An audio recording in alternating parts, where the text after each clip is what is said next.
stocking up on burgers, getting their patios ready, and gearing up for 4th of July parties. And with a little inspiration, you can make your parties even better with some DIY decorations. So for the table, it's a simple one-and-done table runner. Just lay 3 bandanas down the center of your table, overlapping the edges just a little bit. It's no sew, no glue, no nothing, and super DIY sensible. Now, for the place settings, all you need to do is cut off the backside of old jeans, and you're done. Denim placemats. You can use the pockets for utensils and even a napkin. And once you wash them, they get that cool, frayed look on the edges.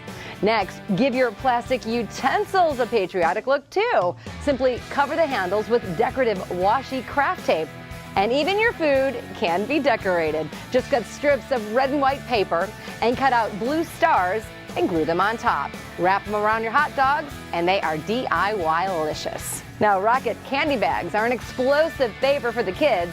Using white paper bags, add star stickers and stripes, fill them with candy, wrap the edges with tape, and then add the finishing touches, like a red cone to one end and glitter pipe cleaner to the other.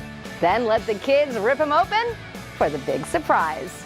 Now, koozies are always welcome on a hot day to keep your beverages cool. So cover a piece of insulated liner material with patriotic fabric and glue or sew on some Velcro, or you can secure the edges together with safety pins.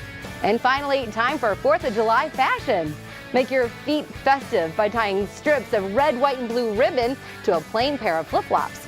Or create personalized flag t-shirts using your handprint and fabric paint. The kids will love making these. And there you have it, an inspired Star Spangled DIY 4th of July.